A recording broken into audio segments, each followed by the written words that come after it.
बिस्मिल्लाहिर्रहमानिर्रहीम। अस्सलाम वालेकुम। आज हम एक्सरसाइज 8.3 के क्वेश्चन नंबर 39 से डिस्कस करने जा रहे हैं। अगर आप मेरे चैनल पर न्यू है तो मेरे चैनल को सब्सक्राइब कर लीजिए और अगर वीडियो पसंद आए तो एक लाइक भी कर दीजिएगा। तो चलते हैं अपने क्वेश्चन नंबर 39 की तरफ। क्वेश्चन नंबर 39 में हमने इंटीग्रेट करना है। लिमिट हमारे पास है -π/3 से 0 तक और जिस फंक्शन को हमने इंटीग्रेट करना है सेकेंड की पावर 3 है। तो हम लेट कर लेते हैं कि ये इक्वल है आई की। तो अब हम इसको सॉल्व करते हैं इस पूरे इंटेग्रल को। That will be equal to, जब सेकेंड की पावर 3 है तो इसको मैं यूं लिख सकता हूं कि सेकेंड की पावर 2 अलहदा कर लूंगा और क्या कर देता हूं कि सेकेंड अलहदा कर लेता हूं। ठीक हो गया। अब यहाँ पर जो 2 है वो हम बाहर यहाँ पर लिख देते हैं। अब यहाँ पर गौर करें तो मैंने इस तरह लिखा है। अब मैं किस फंक्शन की इंटीग्रेशन ले सकता हूँ, मतलब मैं अब इसको इंटीग्रेशन बाय पार्ट से कर सकता हूँ सॉल्व, लेकिन अब ये डिसाइड करना है कि किस फंक्शन की हम इंटीग्रेशन ले सकते हैं और किसका डेरिवेटिव ले सकते हैं। अगर आप गौर करें तो सेकेंड स्क्वायर ऑफ एक्स की इंटीग्रेशन हम ले सकते हैं और सेकेंड एक्स का डेरिवेटिव ले सकते हैं। तो जिसका डेरिवेटिव ले सकते हैं उसको हम फर्स्ट फंक्शन कहते हैं और जिसकी इंटीग्रेशन ले सकते हैं उसको हम सेकेंड फंक्शन कहते हैं। ओके, अब हम यहाँ पर इंटीग्रेशन बाय पार्ट्स यूज करके इसको सॉल्व करते हैं। तो हमारे पास जो 2 होगा वो एज इट इज होगा। तो अब हम यहाँ पर इंटीग्रेशन बाय पार्ट्स लगाते हैं। इंटीग्रेशन बाय पार्ट्स कहता है कि जो फर्स्ट फंक्शन होता है वो एज इट इज होता है, सेकेंड फंक्शन की इंटीग्रेशन होती है -π/3 से लेकर 0 तक और फंक्शन हमारे पास क्या है, सेकेंड स्क्वायर ऑफ एक्स है। इसके बाद इसमें से माइनस होता है integration of whole integration of किसकी, लिमिट आपने लगा लेनी है -π/3 से लेकर 0 तक। अच्छा, इसके साथ क्या होगा कि डेरिवेटिव हम लेंगे किसका, फर्स्ट का, जो कि हमने एज इट रखा था, यानी कि सेकेंड ऑफ एक्स का, और इसके साथ मल्टीप्लाई होगी इंटीग्रेशन किसकी, सेकेंड की, यानी कि सेकेंड स्क्वायर ऑफ एक्स की, और इस होल की इंटीग्रेशन है तो यहाँ पर क्या होगा, डिफरेंशियल होगा। ओके हो गया। तो ये अब हमने जो है इंटीग्रेशन बाय पार्ट्स कर लिया। तो अब हम इस पे क्या करेंगे, इसको मजीद सॉल्व करते हैं। That will be equal to 2 as it is आ गया। तो यहाँ पर क्या आएगा, ये सेकेंड ऑफ एक्स भी एज इट इज आ गया और यहाँ पर सेकेंड स्क्वायर ऑफ एक्स की इंटीग्रेशन क्या होती है tan ऑफ एक्स, और लिमिट हमारे पास क्या है -π/3 से लेकर 0 तक। इसके बाद माइनस इंटीग्रेशन -π/3 से लेकर 0 तक। अब यहाँ पर अगर हम देखें तो डेरिवेटिव ऑफ सेकेंड एक्स क्या होता है, second of x into tan of x होता है, और यहाँ पर जो सेकेंड स्क्वायर ऑफ एक्स है इसकी इंटीग्रेशन क्या होती है, इसकी इंटीग्रेशन होती है tan ऑफ एक्स, और यहाँ पर क्या बनेगा, डिफरेंशियल ऑफ एक्स बन जाएगा। अब हम इसको मजीद लिखते हैं। तो यहाँ पर क्या होगा कि अब हम इसको जो है वो मजीद सॉल्व कर सकते हैं। अच्छा, ये 2 जो है सबके साथ, अच्छा सबके साथ मल्टीप्लाई हो रहा है तो हम 2 को बैरी लिखते हैं। अच्छा, इसके बाद अब हम इसको मजीद सॉल्व करते हैं। ये जो 2 होगा इसके साथ मल्टीप्लाई होगा, यानी कि 2 सेकेंड ऑफ एक्स बनेगा इनटू tan ऑफ एक्स बनेगा, और यहाँ पर जो लिमिट है इंटीग्रेशन की -π/3 से लेकर 0 तक है।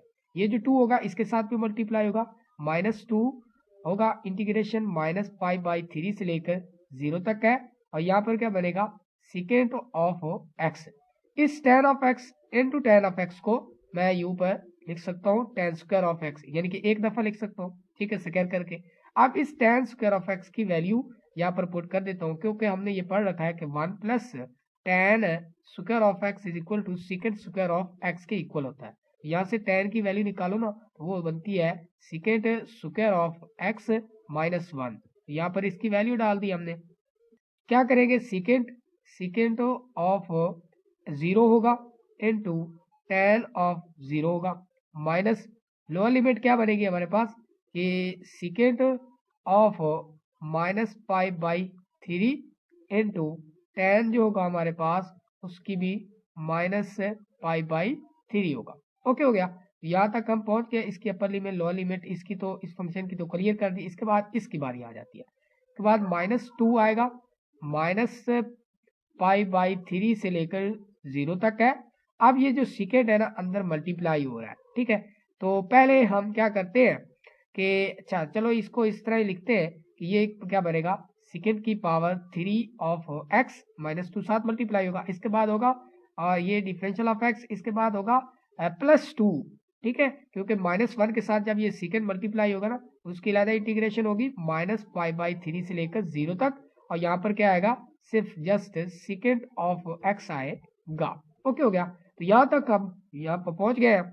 इसके बाद अब हम यहाँ पर जो है वो इनकी वैल्यूज पुट करते हैं। जो सेकेंड 0 होता है वो होता है इक्वल 1 के, tan 0 के होता है वो इक्वल होता है 0 के, तो इसकी वैल्यूज होगी। इसके बाद माइनस सेकेंड -π/3, जो cos -π/3 होता है ना वो होता है 1/2 के इक्वल, तो इसका मतलब जो सेकेंड होगा वो होगा 2 के इक्वल, ठीक है, 2 डाल दिया। इसके बाद जो tan -π/3 होता है, साइन होता है -π/3 पर 3√/2 और cos होता है 1/2, तो क्योंकि नेगेटिव है तो साइन होगा -3√/2 और cos होगा 1/2, तो 2 कैंसिल होंगे, तो यहाँ पर बचेगा यानी कि -√3 बन जाएगा, ठीक है। अपर लिमिट लोअर लिमिट दोनों होगी। इसके बाद ये -2 आएगा, यहाँ पर देखें तो क्या होगा कि ये -π/3 से 0 तक है। चलो हम ना इस तरह कर लेते हैं कि पहले इस टर्म को लिख लेते हैं, ये +2 होगा। अब यहाँ पर जो सीकेंट ऑफ एक्स आ गया है इसकी इंटीग्रेशन क्या होगी, ये होगी log of secant of x plus tan of x होगी, और इस पे लिमिट होगी -π/3 से 0 तक। अब हम इस टर्म की बात करते हैं, ये -2 हमने लगा दिया, -2 लगा दिया। इसके बाद ये जो सेकेंड क्यूब है, सेकेंड की पावर 3 है, इसको तो हमने शुरू में आई कहा था, ठीक है। यहाँ पर देखें तो ये 2 × सेकेंड की पावर 3 है, चलो हम इसको हमने आई कहा था, तो इसलिए यहाँ पर जो होगा ना, ये जो 2 सेकेंड क्यूब है तो इसको हम 2 यहाँ से रिमूव करते, तो इसको तो हमने सबसे पहले आई कहा था, तो आई डाल दिया। अब हमारी इंटीग्रेशन सॉल्व हो गई, तो इसका मतलब यहाँ पर हम सी लगा सकते, ओ सॉरी सी नहीं लगाएंगे क्योंकि लिमिट है। अच्छा, इसके बाद अब हम इसको मजीद सॉल्व करते हैं। अब इसके बाद ये क्या होगा कि ये तो 0 टर्म हो गई, ये बनेगी प्लस का 2 × √3, जब ये 2 मल्टीप्लाई होगा तो ये क्या बनेगा 4 × √3 बन जाएगी। इसके बाद यहाँ पर करें तो 2 बाहर आएगा। अब यहाँ पर हम जो है वो लिमिट्स पुट करते हैं, ये था आई की इक्वल, ठीक है, तो ये वाला आई जो होगा जब इधर आएगा प्लस होगा तो ये क्या बन जाएगा, ये 2i बन जाएगा। ओके हो गया, यहाँ तक हम पहुंच गए। इसके बाद अब हम इसकी लिमिट्स की बात कर लेते हैं। तो यहाँ पर अगर हम ये log ऑफ किसका है, सबसे पहले हम 0 डालेंगे तो ये सेकेंड ऑफ 0 होगा प्लस tan ऑफ 0 होगा, ठीक है। इसके बाद माइनस log ऑफ, यहाँ पर हम डालेंगे -π/3, ठीक है, तो ये सेकेंड की वैल्यू -π/3 और प्लस tan ऑफ क्या -π/3, ठीक है। तो यहाँ पर ये limit upper limit lower limit दोनों कंप्लीट हो गई।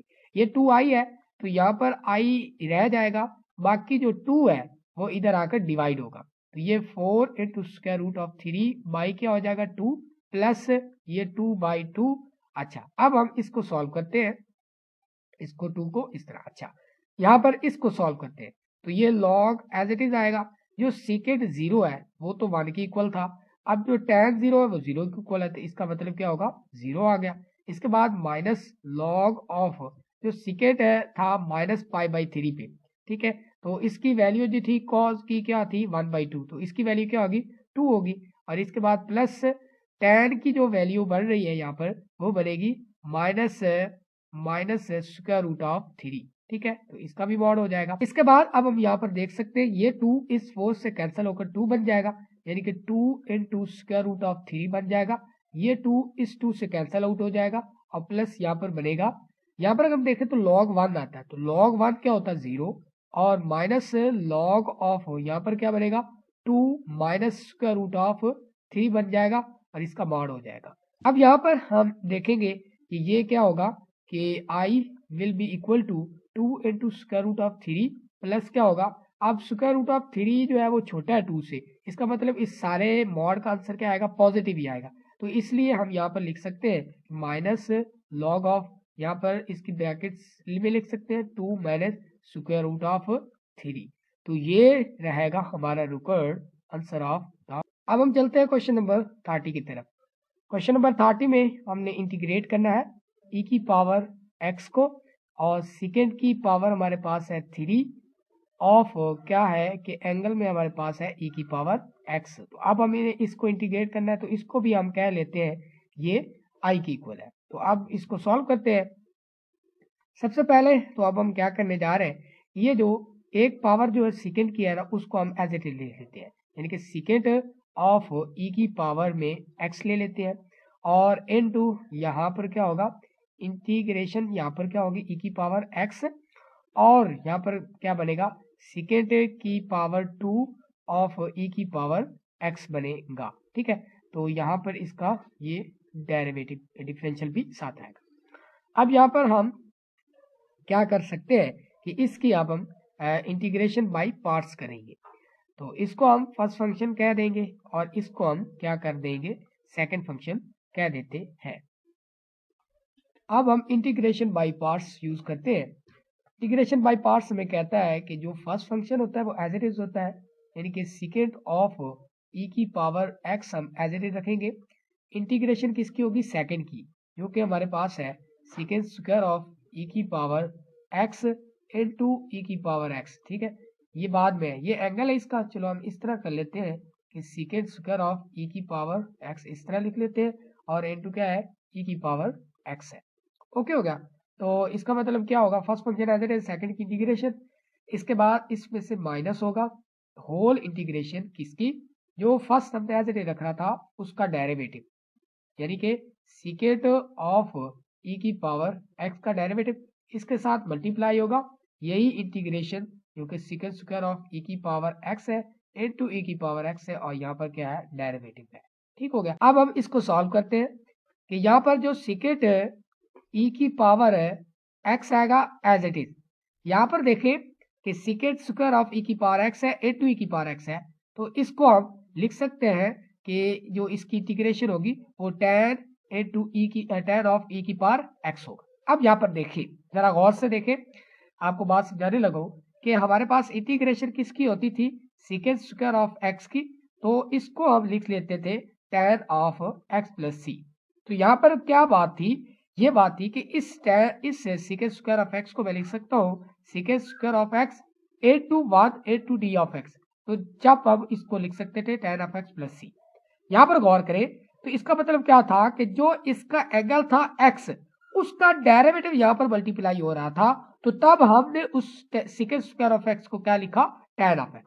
तो यहाँ पर भी गौर करें, इस अपने केस पे भी गौर करें, तो यहाँ पर क्या है, second square of x as it is है, e की पावर है उसका एंगल, और e की पावर x यानी कि उसके एंगल का डेरिवेटिव भी साथ मौजूद है। तो अब हम इसको लिख सकते हैं tan ऑफ e की पावर x, वही एंगल सेम रखेंगे। ठीक है, आगे भी समझ में उम्मीद करता हूँ। इसके बाद ये माइनस आएगा, ये आएगा हमारे पास होल इंटीग्रेशन।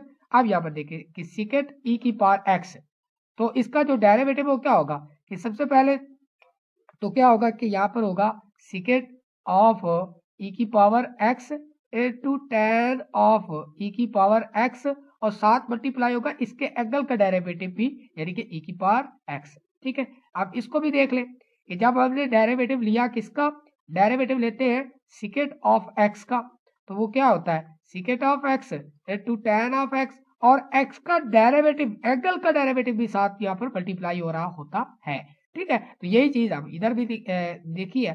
ठीक है, इसके बाद अब हम ये जो सीकेट स्क्वायर ऑफ e की पावर x, e की पावर x, तो ये हम कर चुके हैं, ये इक्वल है tan ऑफ e की पावर x के। यहाँ पर हम डायरेक्ट डिफरेंशियल ऑफ dx लगा देंगे।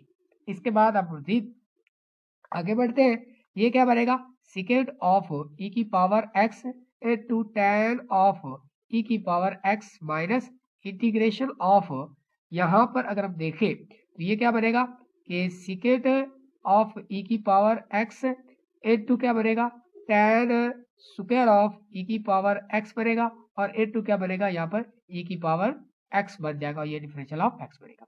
अब यहाँ पर गौर करें, ये जो tan स्क्वायर ऑफ e की पावर x है, तो मैं क्या इसकी जगह पर कुछ रिप्लेस कर सकता हूँ, हाँ बिल्कुल, मैंने ये पढ़ा है कि 1 plus tan square of e की पावर x हो, तो ये इक्वल होता है स्क्वायर ऑफ ई की पावर एक्स, यानी कि वो जो फार्मूला था ना 1 plus tan square of x is equal to sequence of x, x की जगह पे मैंने ई एक्स को रिप्लेस कर दिया। ठीक हो गया ना। तो इसका मतलब यहाँ से टेन की वैल्यू, टेन ई की पावर एक्स की वैल्यू निकालूं तो यहाँ पर मैं क्या पुट कर सकता हूँ, इस टेन स्क्वायर ऑफ ई की पावर एक्स की जगह पर क्या पुट कर सकता हूँ, सिकेट सिकेट ई स्क्वायर ऑफ ई की पावर एक्स माइनस 1 को रिप्लेस कर सकता हूँ डेफिनेटली।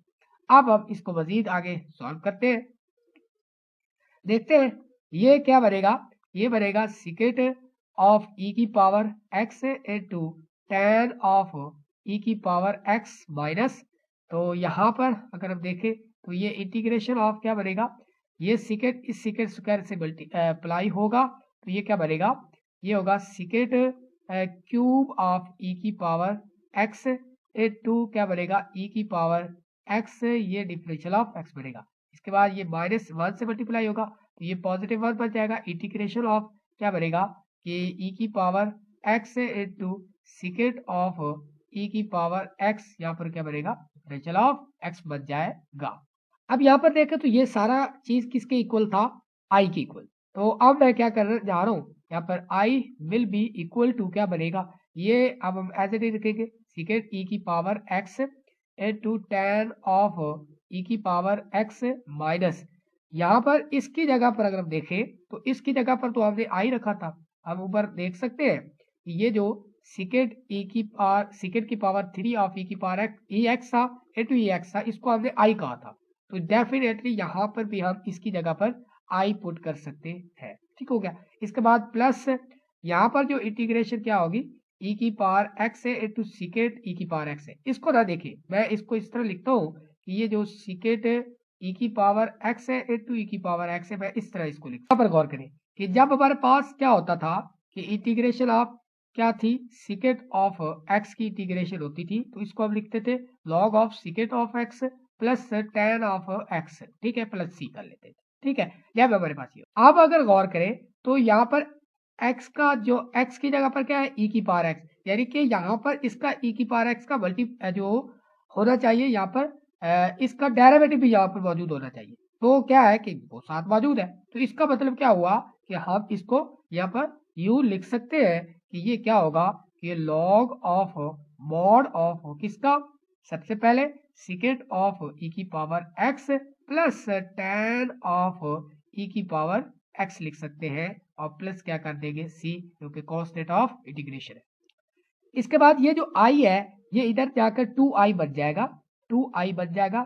अच्छा, अब आप इसको क्या लिख सकते हैं कि ये सारी टर्म क्या होगी कि ये इस तरह आप ये जो है वो ये भी कर सकते हैं कि इन एंगल को अलग यहाँ पर ब्रैकेट्स में भी लिख सकते हैं, यानी कि e की पावर x इस तरह आप लिख दें, यानी कि ये क्या होगा tan ऑफ e की पावर x। ठीक है, इसके बाद यहाँ पर क्या होगा प्लस लॉग ऑफ, यहाँ पर इस तरह लिखे कि plus log of mod of secant of e की power x plus tan of क्या होगा ई की पावर एक्स होगा, और प्लस क्या कर लेंगे सी कर ले, सी वन इस तरह कर ले, इसको सी वन ही कह ले। ठीक है, अब ये जो 2 है इधर आकर डिवाइड होगा क्योंकि हमें सिर्फ आई की वैल्यू चाहिए, तो 2 यहाँ पर डिवाइड होगा तो इसलिए यहाँ पर 1/2 होगा, यहाँ पर भी 1/2 होगा, और सी वन की बटे में भी क्या होगा 2 होगा। तो ये इसको इस सारा कॉन्स्टेंट है, तो इसको हम क्या लिख सकते हैं, डेफिनेटली सिंपल सी लिख सकते हैं। अब इसको मजीद मैं क्या लिख सकता हूँ, अब ये जो आई था ये तो इक्वल था ई की पावर एक्स इनटू सिकेट की पावर 3 ऑफ ई की पावर एक्स के, तो ये इक्वल किसके आ गया, अब मैं 1/2 दोनों में से कॉमन ले रहा हूँ, तो ये क्या बनेगा सिकेट ऑफ एंगल हमारे पास है ई की power x, tan of angle हमारे पास है ई की power x plus log of mod of secant of e की power x plus tan of e की पावर एक्स, तो यहाँ पर बनेगा यहाँ तक और प्लस क्या कर लेंगे सी कर लेंगे, तो ये that will be our required. तो ये थे हमारे आज के क्वेश्चन 39 एंड 40 जो कि हमने डिस्कस कर लिए। अगर हमारी वीडियो आपको अच्छी लगी है तो मेरे चैनल को ज़रूर लाइक सब्सक्राइब और दोस्तों के साथ शेयर ज़रूर कीजिए ताकि वो भी इससे मुस्तफ़ीद हो सके। अगर आपको हमारा काम अच्छा लग रहा है तो हमारे चैनल को ज़्यादा से ज़्यादा प्रमोट करने की कोशिश करें मिलते हैं एक नया लेक्चर के साथ, तब तक के लिए इजाजत दीजिएगा। अल्लाह निगहबान।